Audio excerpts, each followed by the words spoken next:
Capítulo 13, versículos, del 4 al 8. La caridad es paciente y bondadosa. La caridad no es envidiosa, no es jactanciosa ni orgullosa. Es decorosa, no busca su propio interés, no se irrita, no toma en cuenta el mal, no se alegra en la injusticia, se alegra con la verdad. Todo lo perdona, todo lo cree, todo lo espera, todo lo soporta. La caridad no acabará nunca. En cambio, desaparecerán las profecías, cesarán las lenguas y desaparecerá la ciencia.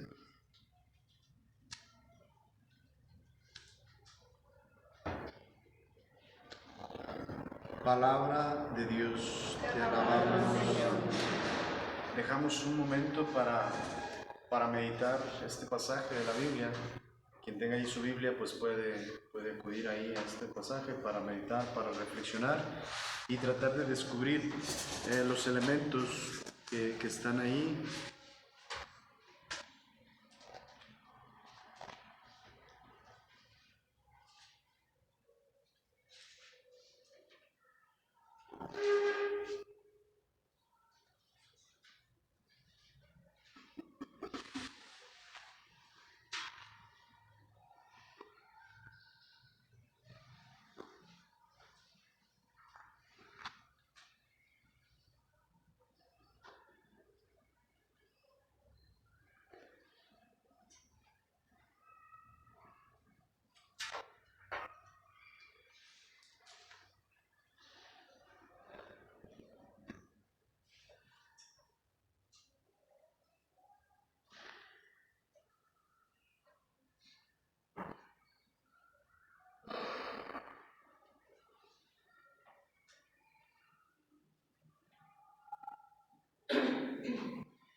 Vuelvo a leer otra vez el texto. La caridad es paciente y bondadosa. La caridad no es envidiosa, no es jactanciosa ni orgullosa. Es decorosa, no busca su interés, no se irrita, no toma en cuenta el mal, no se alegra de la injusticia, se alegra con la verdad. Todo lo perdona, todo lo cree, todo lo espera, todo lo soporta. La caridad no acabará nunca. En cambio, desaparecerán las profecías, cesarán las lenguas y desaparecerá la ciencia.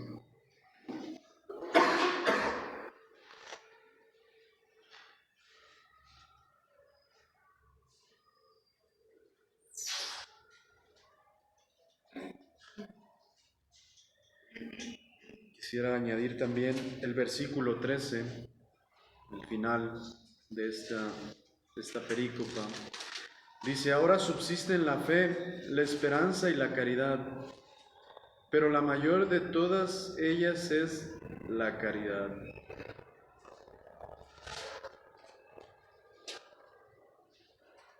Disculpe, padre. Sí. ¿Qué Biblia usa usted? La de Jerusalén. Aquí dice. Sí, diferente. A lo mejor en vez de caridad dice el amor. En sí es lo mismo, pero Sí, diferentes términos, pero se refieren a lo mismo. Bueno, ahora sí vamos a comentar un poquito el texto. ¿Qué les llama la atención o qué elementos descubren? ¿Por qué San Pablo? Siempre es importante, les decía en las otras clases, hacerle preguntas al texto. ¿Por qué San Pablo describe ¿Por qué San Pablo empieza de manera negativa, la caridad no es, y luego después la caridad es, o el amor no es, o el amor es? ¿Por qué San Pablo habla de esta realidad? ¿Qué quiere dar a entender en la comunidad? ¿Qué problemas o qué situaciones vivía en la comunidad? ¿Qué podemos descubrir? También añadí el último versículo, el versículo 13, porque también me parece importante y va en relación también a lo que dice San Pablo ahí, con que la caridad o el amor no acabará.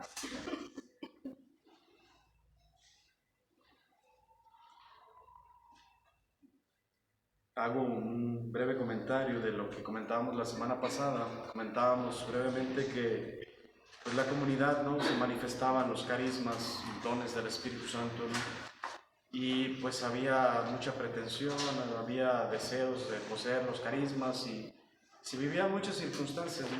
Entonces San Pablo ve la necesidad de dar este mensaje. Y por eso hoy analizamos la segunda parte. ¿Algún comentario que les llame la atención? Pues a mí se me hace, pues sí, como reflexivo, porque muchas de las veces, como ahora precisamente en la tarde, yo estaba pensando en mi trabajo, como tengo ciertos problemillas, hasta dónde hago yo el mal o estoy haciendo el bien, o si realmente soy justo o injusto. Entonces, pues como se me hace chido esto, pues, porque si me impaciento, pues no estoy siendo justo. Si no soy servicial, si me provoca algo envidia, si busco aparentar, si tengo orgullo, se me hace pues como para reflexionar en la vida diaria, pues esos caminos.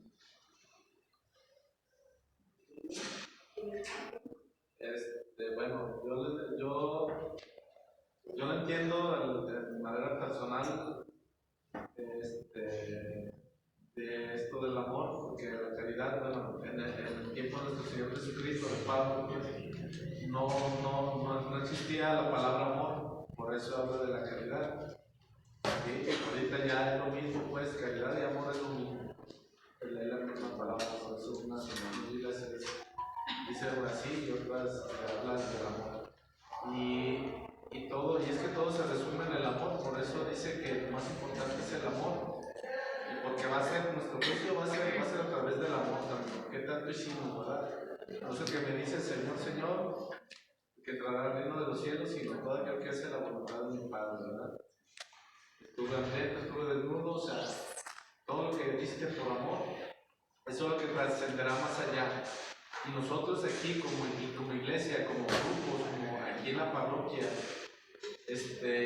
a veces queremos que la gente nos vea, el que yo pueda predicar más o que yo tenga más carisma, más dones, etcétera. A veces queremos nosotros resaltar la gloria, nosotros quedar bien con la gente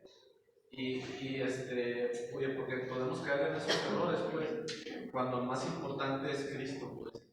El centro de todo esto es el Señor. Y yo creo que eso es lo que quiero resaltar, Pablo, pues, que con respecto al amor, pues, que debe de ser un amor justo. Y yo creo que, y pues sí, tiene toda la razón, porque por los dos mandamientos que nos da nuestro Señor Jesucristo, que deja a través de la iglesia, pues es amar a Dios sobre todas las cosas y a tu prójimo como a ti mismo, ¿verdad? Y si no damos amor, si no lo hacemos por amor. ¿Alguien más con respecto al texto, ya sin dar una aplicación, como que descubren? O sea, antes de irnos a ya dar aplicaciones del texto, ¿qué les llama la atención? Yo lo he escuchado muchas veces como el himno del amor, y se me hace el texto como una semejanza a Dios, a lo que es Dios. O sea, que Él siempre es puro amor y tiene todo lo que dice aquí. O sea, es paciente con nosotros, pues no se irrita, no quiere venganza, no nos tiene envidia, no nos tiene todo lo que dice aquí, así es Él. Entonces, siempre yo lo escucho así como el himno del amor, siento que es una semejanza de Dios, y ojalá alguno de nosotros pudiera tener, si no todas, por lo menos algunas, de pues amar a nuestro prójimo, que sea el más cercano a los demás. Sí, de hecho ese es un comentario que yo encontré también y te lo voy a reafirmar.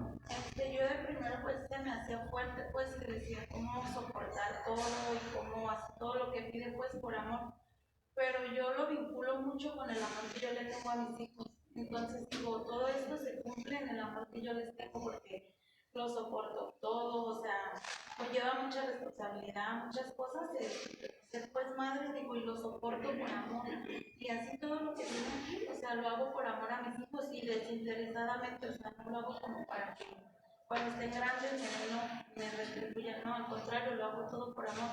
Entonces así lo relacioné, o sea, Dios también así es con nosotros, pues, y nos pide que seamos igual, porque Él nos da esa gracia.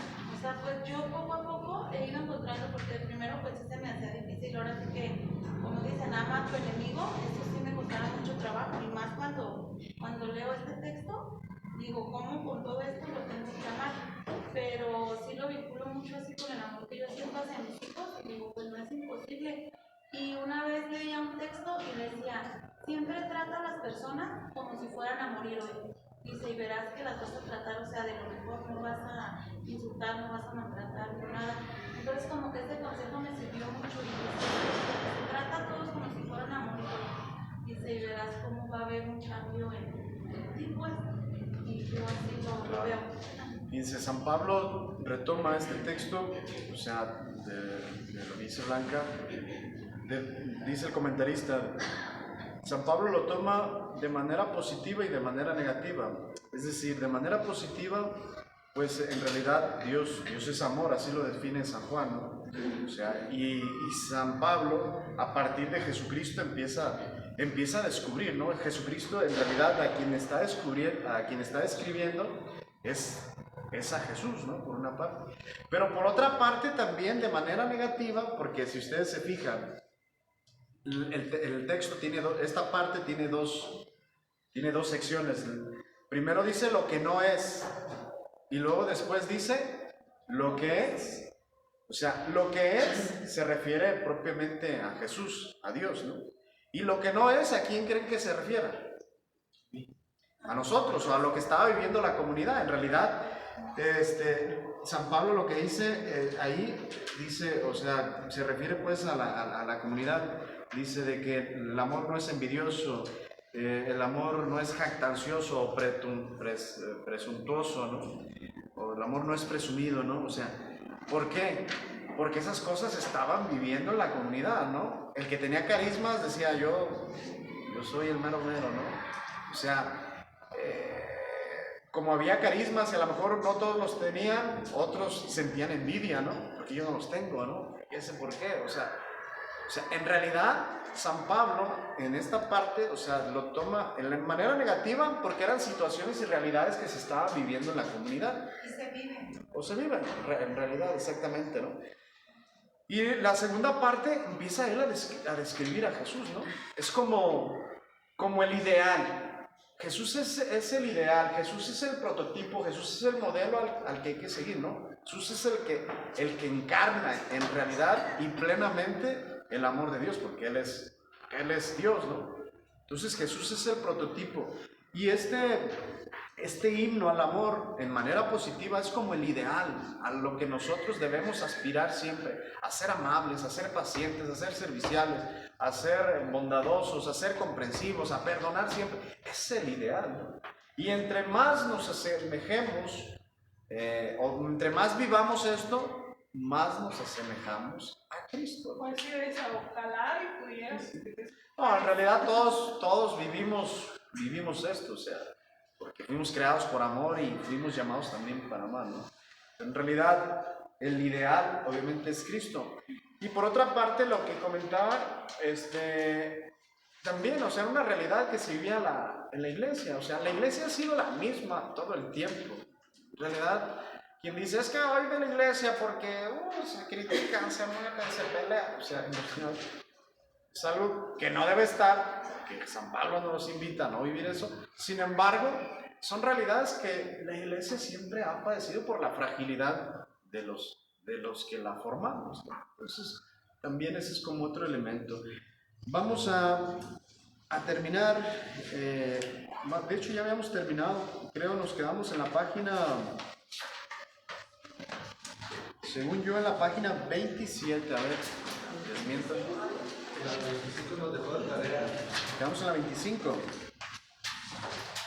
Ah, ok.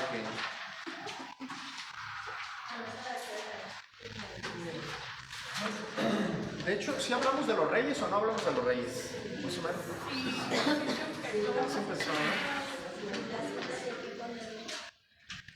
Miren, ahí en la página 25, eso es de tarea, ustedes ahí en su casa hay que llenarlas. Y hoy vamos a iniciar, a ver si alcanzamos a ver también los profetas. Pero vamos a concluir esta parte de los reyes, ¿no? Decíamos que la monarquía o los reyes inician porque los hijos de Samuel se degradan, ¿no? Eran los jueces. Viene atrás de la época de los reyes están los jueces. Viene una degradación de los jueces. Los pueblos vecinos se empiezan a organizarse de una forma diferente con reyes. Entonces el pueblo de Israel le pide un rey también a Samuel, ¿no? Samuel se indigna porque se siente, decíamos, no sé si se acuerdan, se siente relegado, se siente rechazado, ¿verdad? Y Dios lo calma y le dice, hey, cálmate, no eres tú a quien te rechazan, es a mí, ¿no? Pero el pueblo, aunque digamos que es como un capricho, una iniciativa del pueblo, porque no es algo que Dios les quiere dar.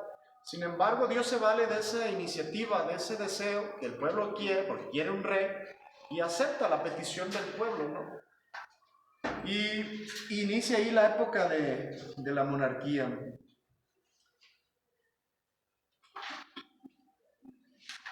Decíamos también que Dios saca provecho incluso de esa iniciativa del pueblo, aunque no es una iniciativa que venga propiamente de Dios. Ok, dice Dios, pues voy a dar su rey, ¿no? Y Samuel sigue las indicaciones de Dios, les advierte las ventajas y las desventajas de tener un rey, ¿no? Después, lo único rescatable del pueblo es que de todos modos no hacen a un lado a Samuel. Samuel era el profeta, era el enviado, ¿no? Era también considerado juez y a la vez también profeta Samuel, ¿no? Entonces, pero era el que estaba ahí delante del pueblo y ante Dios, ¿no? Lo rescatable de la actitud del pueblo es que no hacen a un lado a Samuel, que van directamente con Samuel para pedirle que quieren un rey, ¿no? No se van completamente al margen de Dios y de Samuel. El sentido del concepto del rey. En el Antiguo Oriente, el rey siempre estaba relacionado con la divinidad. De hecho, si ustedes recuerdan, por ejemplo, las películas del Imperio Romano, donde salen los romanos, o sea, el rey era muy relacionado con Dios. De hecho, había algunos reyes, de hecho había afirmaciones, no tenemos más Dios, más rey que el César, o se estaba muy vinculado pues con la divinidad. Y un ejemplo de ellos, por ejemplo, se nos viene ahorita a la mente, era el Imperio Romano, ¿no? El hecho de que el pueblo mismo le pidiera al profeta de Dios indica que para ellos ciertamente no se tratará de dejar a Dios o a Yahvé y reconocer al rey como nuevo Dios. O sea, el pueblo no quiere hacer un lado a Dios, sino que lo que pretende es que se reconozca un rey, pero tampoco dejar completamente a Dios.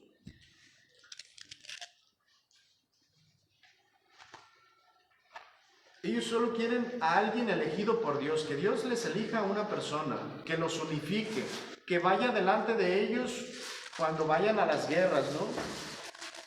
No se trata de algo religioso, sino político. Están conscientes, el pueblo de Israel está consciente que Dios es el rey del pueblo y que el rey humano, que inmediatamente será David, será un instrumento de Dios. será el principal responsable de la ley y del culto. El pueblo busca siempre soluciones humanas. A lo largo de la historia del pueblo de Israel, el pueblo de Israel busca siempre soluciones humanas, ¿no? O sea, porque ellos creen que la solución a su situación será la monarquía. O sea, que la situación de sus problemas será tener un rey, que con eso se va a acabar todo, ¿no? Hacíamos el ejemplo, ¿no? De repente de algunos políticos que se sienten como Dios, como, ay, hay que votar por este porque este nos va a traer la solución y la paz y va a acabar con todo. Y tú te das cuenta que hay fragilidad humana y pecado, ¿no? O sea, si hasta en el mismo David, en el rey David, que era un hombre justo y humilde, elegido por Dios, o sea, llegó a cometer grandes pecados, grandes errores, ¿no? Esto nos habla de la fragilidad humana, ¿no? Y cómo Dios promete ante la incapacidad del hombre de resolver completamente su situación, sus problemas, Dios promete un Mesías directamente de Dios, ¿no? Y ahí ya se empieza a deslumbrar. De hecho, en la época de los reyes empieza ya a figurar la idea del Mesías, ¿no? Porque viene como una decepción también de la monarquía, ¿no? Llega Salomón y que le pide a Dios sabiduría y le pide sabiduría para gobernar y pues todo bien y también termina mal, ¿no? O sea, termina corrompiéndose, ¿no? Por eso Dios se da cuenta que aunque fue una iniciativa del pueblo, o sea, el pueblo de Israel buscaba una solución a sus problemas, pero volvía a caer otra vez a la cuenta que sus iniciativas no dejaban de ser frágiles, no dejaban de ser, pues, ¿cómo? Humanas, exactamente, ¿no? Entonces, es como yo les daba también el ejemplo la semana pasada del comunismo, ¿no? En algunos países, cuando el comunismo se empieza a proponer, se hablaba de justicia para todos, del rey, el cielo aquí en la tierra, ya no habrá hambre, ya no. Y decía el Papa Benedicto XVI, en ese tiempo cardenal, decía, al comunismo se le olvida que el hombre es hombre, ¿no? Que el hombre es frágil, que el hombre es limitado, ¿no? Y eso tiene varias aplicaciones. O sea, viene el comunismo y pues también fracasa, ¿no? Se decía que el capitalismo como un modo político y social de organizarnos, ¿no? Producir, consumir, vender, comprar. Estamos acabando el planeta. Estamos quedando cada vez más distanciados, los ricos de los pobres, cada vez hay más. O sea, te das cuenta que ni el capitalismo ni el comunismo ofrecen verdaderamente una solución completamente al ser humano, ¿no? ¿Por qué? Porque está la fragilidad.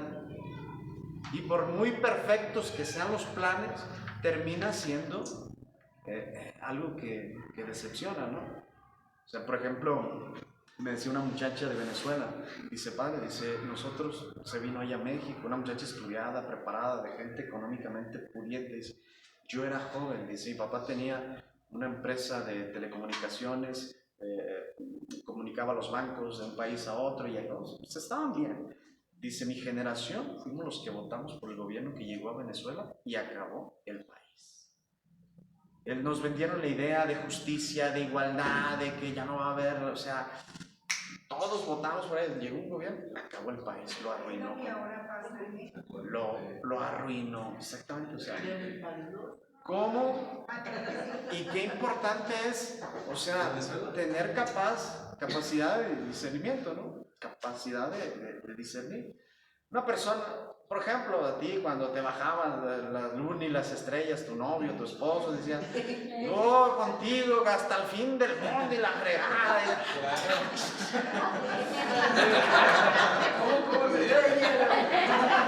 Emocionados. Y de repente te das cuenta que es frágil, que es limitado, que es limitada, que tiene defectos, que tiene pecados, que tiene una historia y viene como la decepción, ¿no? Es como el niño, por ejemplo, el niño cuando está creciendo ve a su papá como superhéroe, ¿no? Como Dios. El niño empieza a crecer y se da cuenta que su papá pues no es Superman, ¿no? Que tiene defectos, que se equivoca, que esto, y empieza también una desilusión. Hasta cierto punto es normal. Altas expectativas. Exactamente. Entonces, el pueblo de Israel también tenía altas expectativas en la monarquía, en los reyes. Decían, no, pues si Dios nos elige un rey, obviamente queremos un rey, pero un rey que Dios lo elija, un rey que venga de Dios, ese nos va a traer la solución. Y en realidad no. Ciertamente también es parte de una pedagogía divina, ¿no?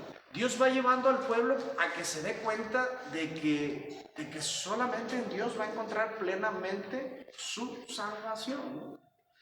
Y ahí es donde inicia la idea del Mesías, ahí es donde empiezan ya a surgir, el Espíritu Santo empieza a suscitar en los profetas la idea de un Salvador no terreno, no humano, ¿no? O sea, un Mesías, y empiezan a surgir ahí las ideas. Dice, a pesar de la experiencia de la monarquía, no fue la solución que el pueblo esperaba. La imagen del rey servirá para anunciar el Mesías, que era lo que ya comentábamos. ¿Alguien puede leer, alguien que busque el versículo, Isaías, alguien que busque Isaías 9, del 1 al 6, y Miqueas, capítulo 5, del 1 al 3, quien lo tenga me dice y lo lee. ¿Isaías qué? Isaías 9, del 1 al 6. Son como los oráculos que ya hablan de... Habla, Señor. El pueblo caminaba a oscuras, vio una luz intensa. Los que habitaban un país de sombras se inundaron de luz. Has acrecentado la alegría, has aumentado el gozo. Gozan en tu presencia, como se goza en la cosecha, como se alegran los que se reparten el botín. ¿Hasta cuál? Hasta el 6. Porque la vara del opresor, el yugo de sus cargas, su bastón de mando, los trituraste como el día de Medián. Porque la bota que pisa con estrépito y la capa empapada en sangre serán combustible, pasto del fuego. Porque un niño nos ha nacido, nos han traído un hijo. Lleva el cetro del principado y se llama Consejero Maravilloso, Guerrero Divino, Jefe Perpetuo, Príncipe de la Paz. Su glorioso principado y la paz no tendrá fin. En el trono de David y en su reino se mantendrá y consolidará con la justicia y el derecho desde ahora y por siempre. El celo del Señor Todopoderoso lo realizará. Palabra de Dios. Vemos ahí cómo ya habla del Mesías, ¿no? Nos nacerá un niño, ¿no? Que tendrá el cetro, ¿no? Alguien que tenga Miqueas. Ahí está.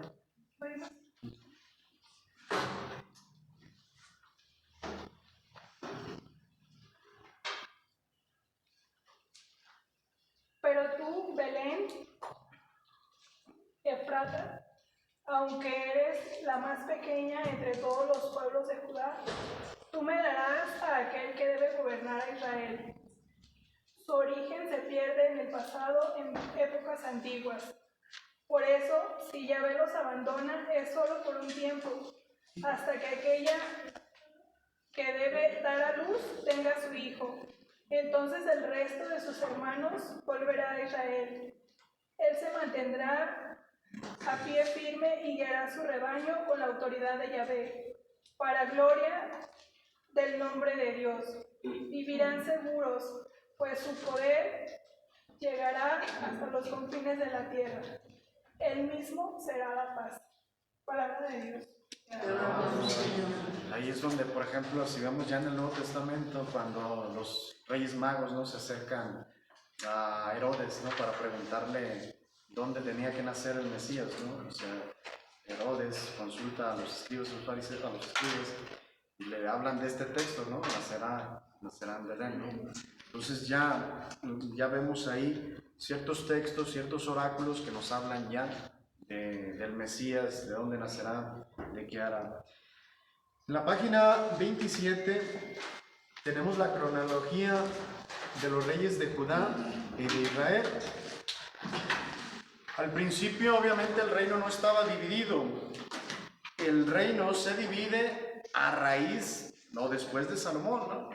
Al principio, el pueblo de Israel estaban todos bajo un solo mando. Al principio, Saúl, después de Saúl, David, después de David, Salomón. Y viene la decadencia, o sea, viene la división. Precisamente lo que trae la división del pueblo de Israel, pues es la degradación.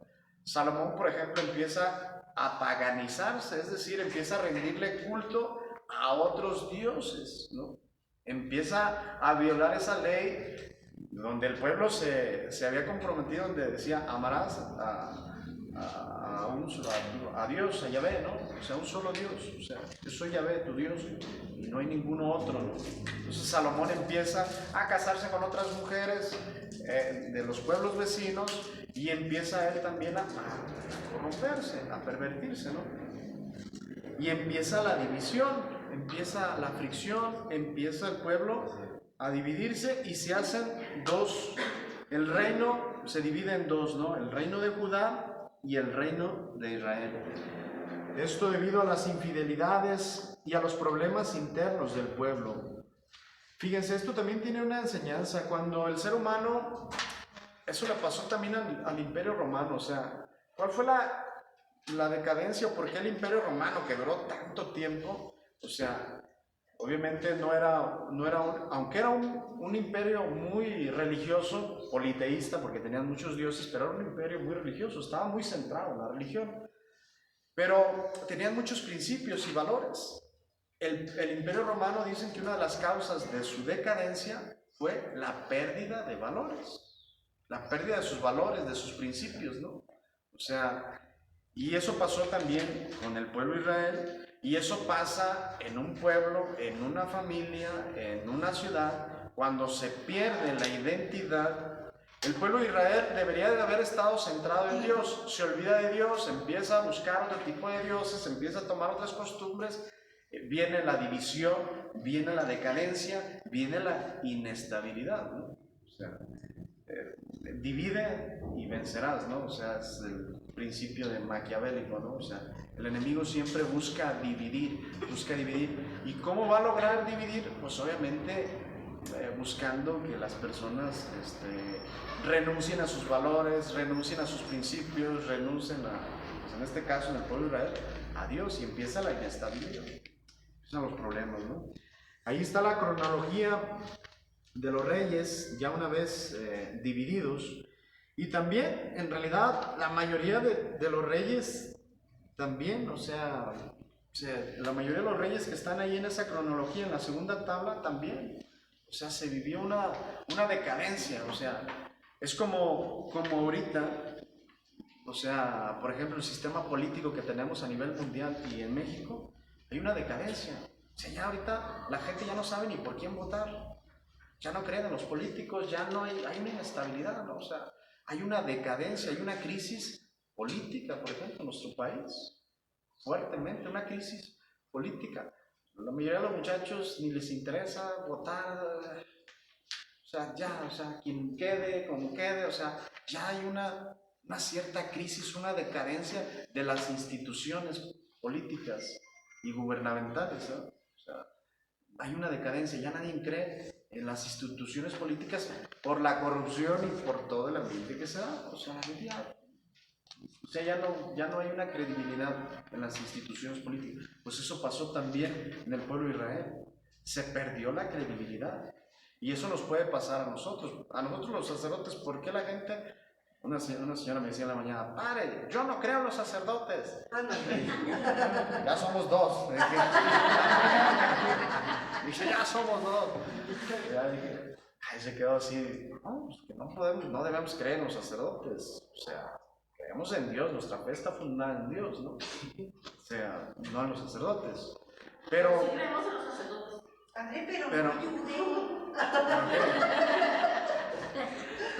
Pero si hay una credibilidad, o sea, tu fe no está puesta en un sacerdote, o sea, obviamente no. O sea, hay gente que sí. Bueno, O sea, pero no debería de ser así. Pero sí tiene que uno tener cierta credibilidad. O sea, mi comportamiento como sacerdote da cierta credibilidad ante ustedes.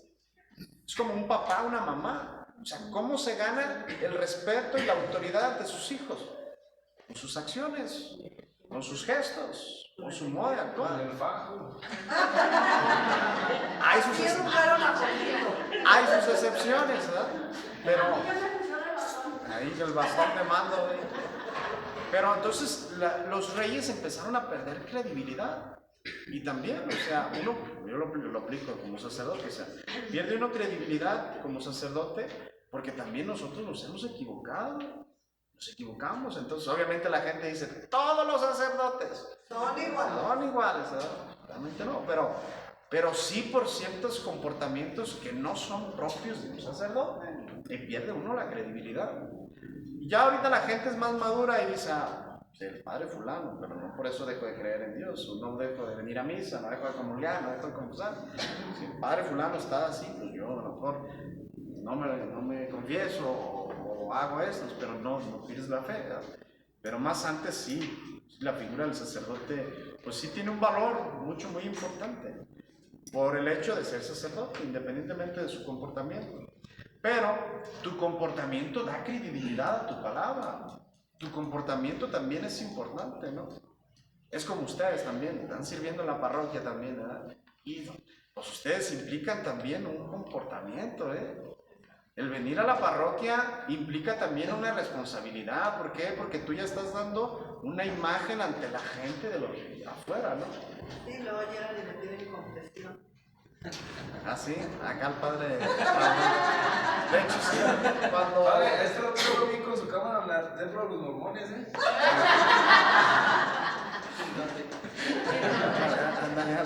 Sí.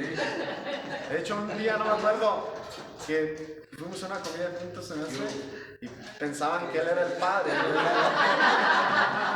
Sí, yo era el padre.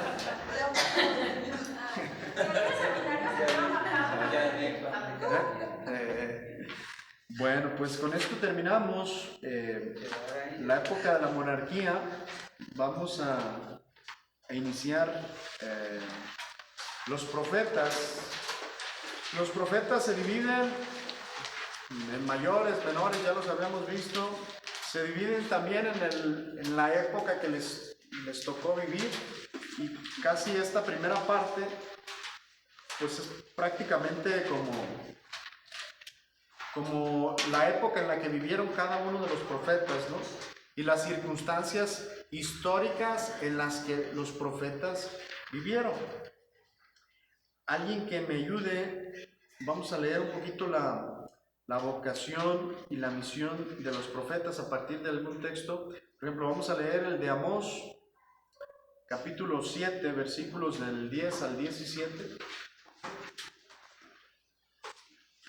Y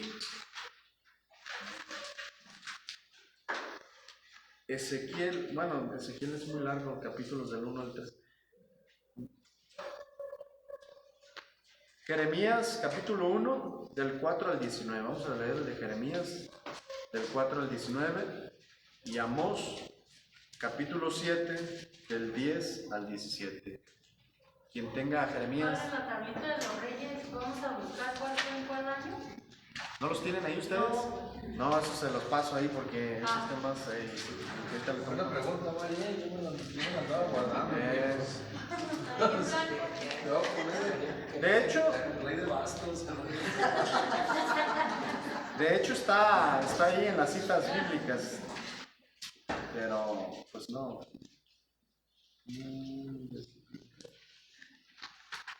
Vamos, ahorita le tomo una foto. Quien tenga Jeremías.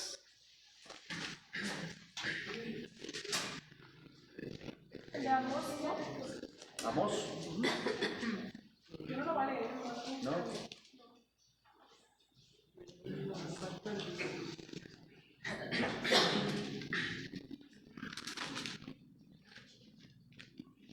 Jeremías o Amós, adelante.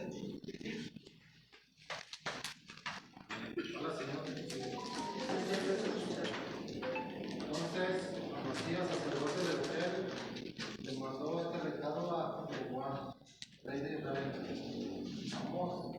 conspirando contra ti en pleno centro de Israel. No hay que permitirle que siga hablando. Dice que a ti te matarán de espada y Israel será llevado al desierto lejos de su patria. Luego Amasías fue a decirle a Amós: sal de aquí, visionario, vete a Judá, gánate allá la vida dándote de profeta, pero no profetices más de ti. Es un santuario real, un templo nacional. Amós le replicó: yo no soy profeta ni uno de los hermanos profetas. Soy cuidador de rebaños y trato los sicomos. Yahvé es quien desaparece de detrás de las ovejas y me dijo: ve y habla de parte mía a Israel. Y cuando, pues bien, escucha, ¿tú qué dices? Basta de profecías contra Israel, deja de insultar a la raza de Isaac. Escucha esta palabra de Yahvé. Un día tu esposa se prostituirá en plena calle, tus hijos e hijas morirán en la guerra, los vencedores se repartirán tus bienes, tú mismo morirás en la tierra extranjera, y Israel será llevado lejos de su país.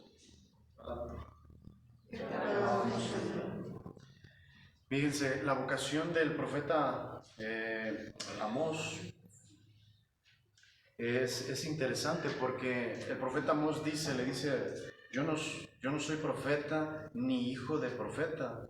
Dice, de hecho hay un canto muy bonito que se dice, yo no era profeta ni hijo de profeta, está muy bonito, que habla de la vocación del profeta Amós, ¿no?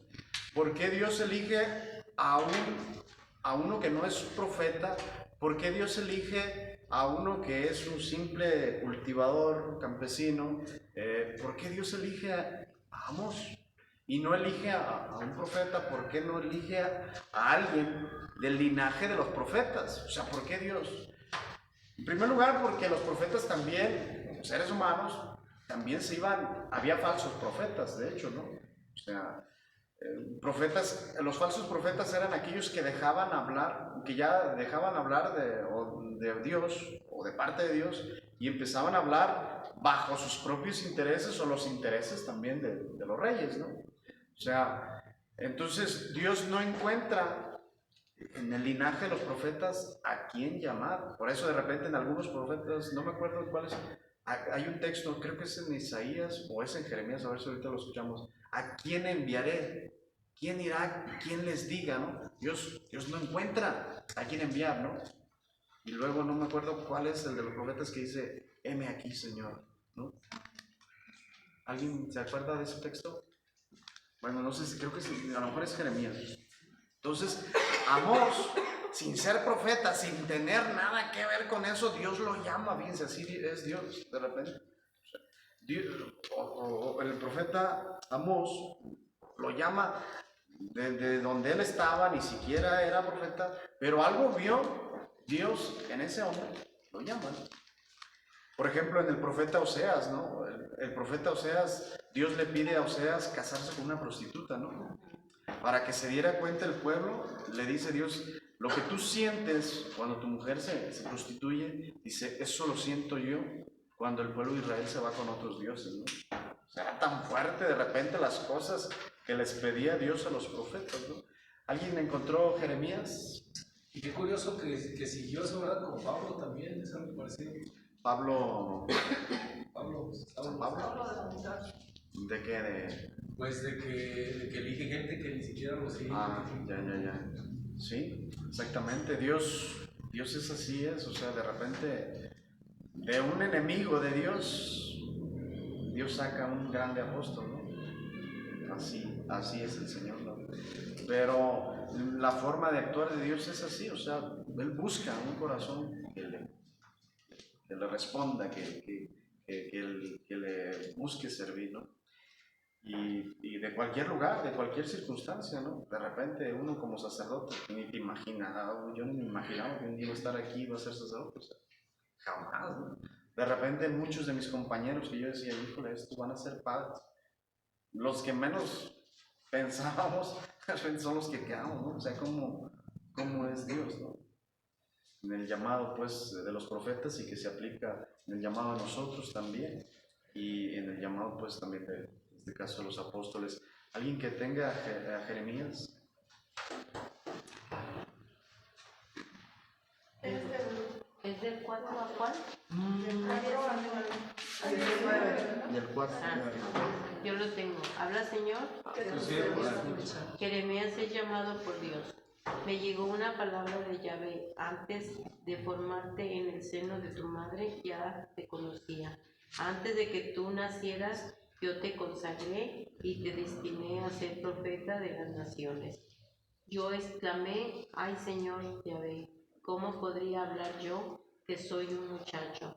Y Yahvé me contestó, no me digas que eres un muchacho, irás a donde quiera que te envíe y proclamarás todo lo que yo te mande. No les tengas miedo porque estaré contigo para protegerte. Palabra de Yahvé. Entonces Yahvé extendió su mano y me tocó la boca, diciéndome, en este momento pongo mis palabras en tu boca. Palabra de Dios. Te alabamos. Fíjense también otro elemento, ¿no? Como desde la... Ah, ok, a ver. ¿Entendieron que en este día te encargo los pueblos y las naciones? Arrancarás y derribarás, perderás y destruirás, edificarás y plantarás. Me llegó una palabra de Yahvé. ¿Reconoces esta visión?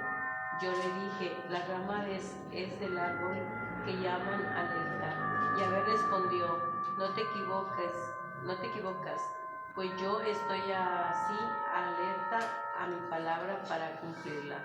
Luego me llegó una palabra de Yahvé, ¿qué estás viendo? Y contesté, veo una olla echando espuma y la cosa viene del norte. Yahvé me dijo, del norte se viene derramando el desastre y alcanzará a todos los habitantes de este país. Pues estoy llamando a todos los reinos del norte.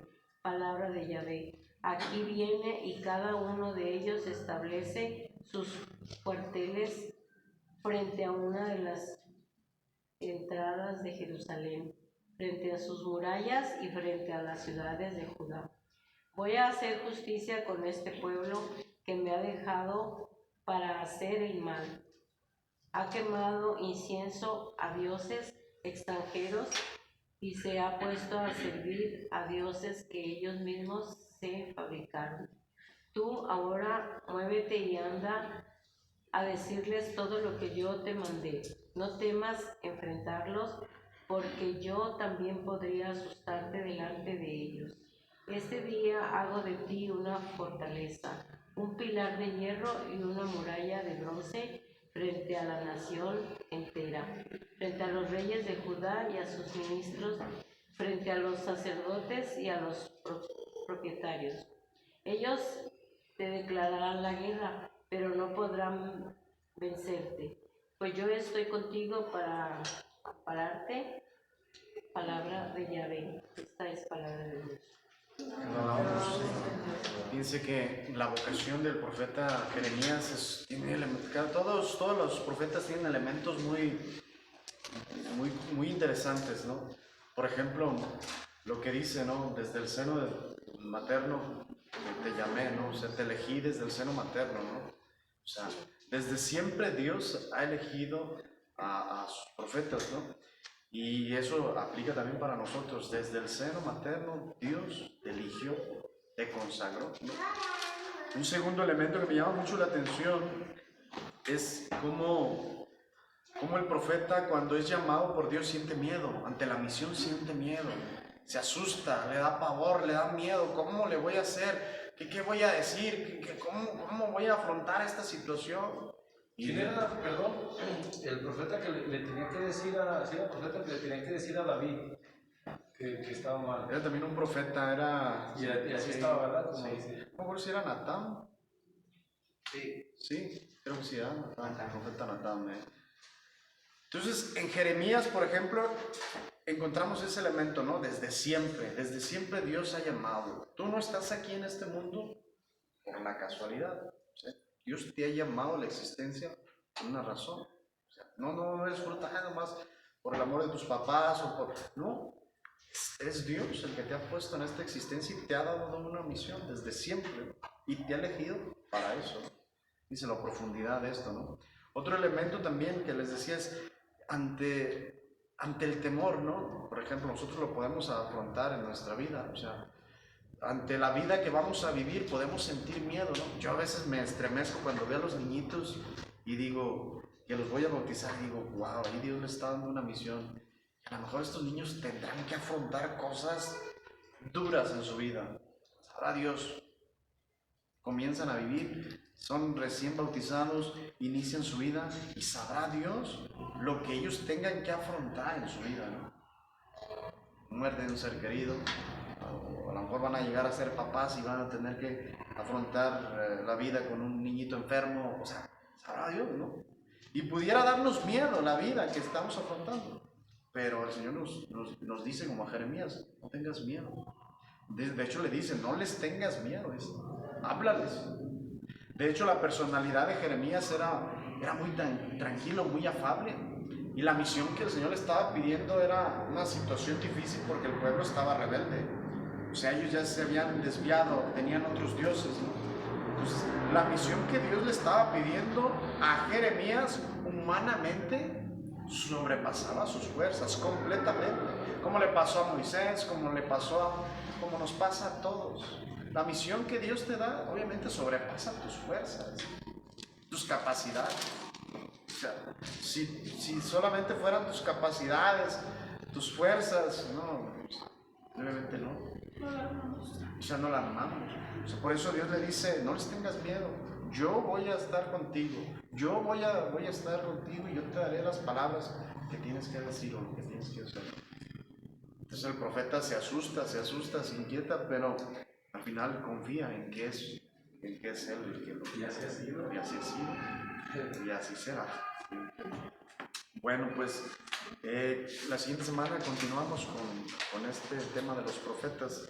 La primera parte ahí que nos ofrece el texto es un poquito pesadita porque son datos históricos, pero ahí los vemos levemente. La segunda parte es la clasificación de los profetas y la tercera parte habla sobre la vocación, la misión de los profetas. Bueno, pues... Me preguntaba de la lectura de Isaías, cuando fue llamado, que le dice que quién enviará y quién irá por nosotros. Ese es en Isaías capítulo 6, versículo 8 y 9. Entonces era Isaías. Sí. ¿La leo? No. Más era para saber quién era el personaje. Bueno. Nos vemos, si Dios quiere, la siguiente semana.